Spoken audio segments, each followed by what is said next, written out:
Why Every Sheriff Must Know the Constitution, a series by the Grumpy Old Vet at Liberty Hall. When is it okay to say no to the government? We will go into the history and philosophy of the difference between rebellion and righteous resistance. Rebellion versus righteous resistance. The lawful role of the lesser magistrate in defending liberty. 1. Introduction: the crisis of authority and the need for discernment. Throughout history, societies have faced a fundamental question. When does resistance to government cross the line from rebellion into righteous defense? In our time, with growing distrust of federal institutions and increasing conflict between state and national authorities, the American people must once again confront this question. As tensions rise, it becomes vital to distinguish between lawless insurrection and principled lawful resistance grounded in moral and constitutional authority. Without clear distinctions and a firm foundation, resistance risks becoming chaotic and counterproductive rather than just and transformative. 2. All law comes from God. The first self-evident truth from introduction to the Constitution class. The foundation of any lawful resistance begins not with man, but with God.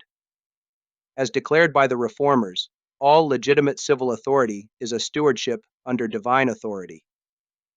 Romans chapter 13, verses 1 through 4 commands that there is no authority except from God, and those that exist have been instituted by God.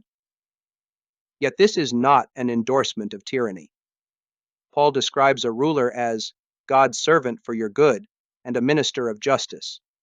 When civil authorities defy God's moral law and persecute the righteous, they cease to be legitimate ministers of God. This principle was a cornerstone of the religious Reformation and led to the development of the doctrine of lawful resistance. The early reformers emphasized that law is not the arbitrary command of the sovereign, but must conform to God's eternal law. Tyranny, therefore, is not true authority.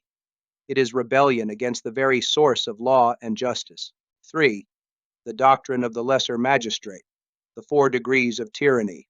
One of the most enduring contributions of the Reformation to political thought is the doctrine of the lesser magistrate, clearly articulated in the 1550 Magdeburg Confession.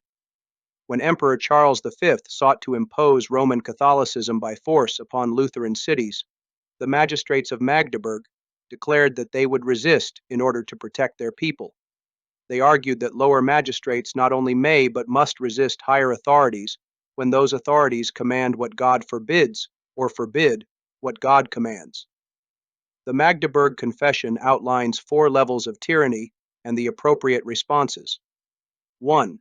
Minor injustice, to be endured patiently, as Scripture instructs believers to be long-suffering and peaceful. 2.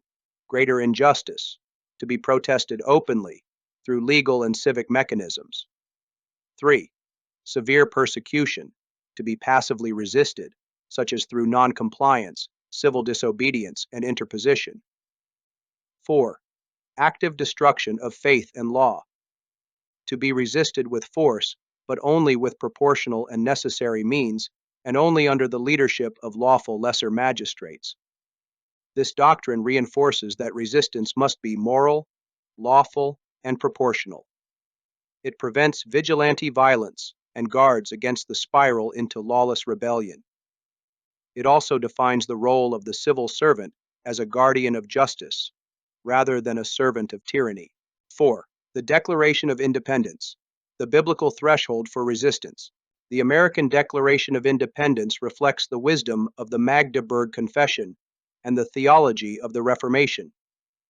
Jefferson writes that governments derive their just powers from the consent of the governed, and that when a government becomes destructive of these ends, it is the right of the people to alter or to abolish it. But this right is not to be exercised rashly. The Declaration states that prudence indeed will dictate that governments long established should not be changed for light and transient causes, and that mankind are more disposed to suffer while evils are sufferable than to right themselves by abolishing the forms to which they are accustomed. Only when a long train of abuses and usurpations, pursuing invariably the same object, evinces a design to reduce them under absolute despotism, does the duty to resist and establish new government arise. This careful threshold mirrors the Confession's 4 levels of tyranny. The founders did not rebel on a whim. They followed a moral, historical, and constitutional process grounded in natural law. 5. Historical failures, secular rebellion versus righteous resistance. Not all revolutions are created equal. The American Revolution succeeded because it was rooted in a moral framework that recognized the supremacy of God and the rule of law. It was led by lesser magistrates, colonial legislatures, and county sheriffs who lawfully interposed for the defense of their people. In contrast, the French Revolution, the Russian Revolution, and the pirate societies of the early modern era rejected divine authority and embraced secular ideologies driven by envy, materialism, and the lust for power. These movements descended into bloodshed, totalitarianism, and civil collapse because they lacked moral legitimacy. 6. Vindiciae contra tyrannos and lex rex, the intellectual roots of lawful resistance. The 1597 Vindiciae contra tyrannos, translated, A Defense of Liberty Against Tyrants, posed 4 vital questions. 1. Must the people obey a king who commands what is contrary to God? 2. May they resist him? 3. May they resist by force?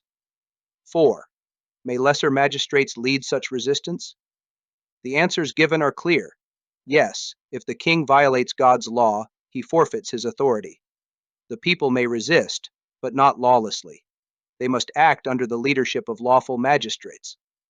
This view would later inspire resistance to tyrants in both England and America. Samuel Rutherford's 1644 treatise, Lex Rex, advanced this idea further. The law is king, not the king above the law. Civil rulers are subject to God's moral law, and when they act unlawfully, resistance is both justified and required. This view laid the foundation for constitutional government, where power is restrained and accountable. 7. The force continuum, the Washington Standard of Conduct. These principles shaped America's understanding of justice. Law enforcement today is trained to apply force proportionally.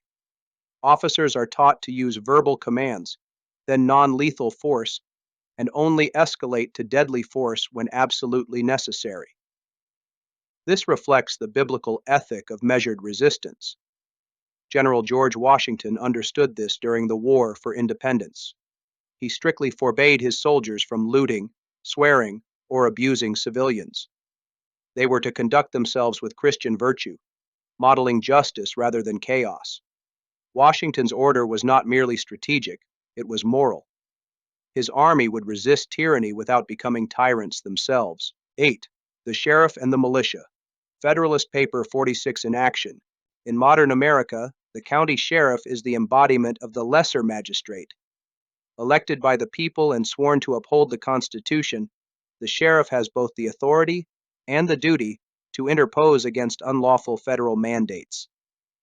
He can refuse cooperation with unconstitutional orders, protect citizens from federal overreach, and even summon the militia of the county, which, in founding era terms, included every able-bodied citizen.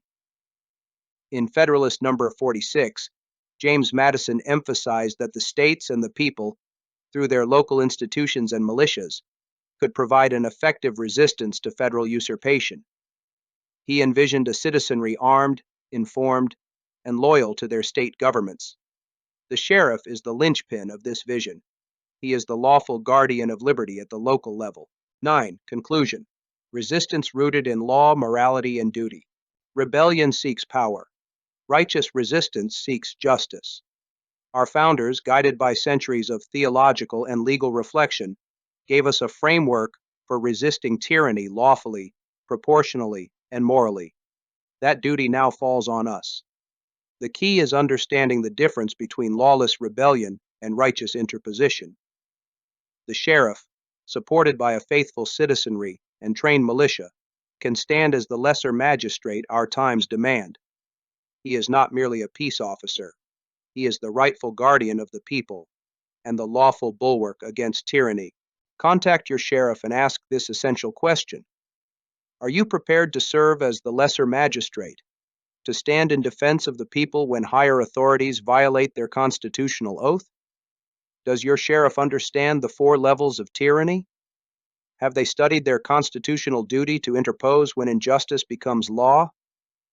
Is your sheriff the faithful protector of the shire, or have they become a lesser tyrant instead of the lesser magistrate? Elections have consequences. In a republic, the people ultimately receive the government they are willing to accept, whether by the strength of their knowledge and action or the weakness of their ignorance and apathy. You decide. May God continue to bless and awaken the United States of America.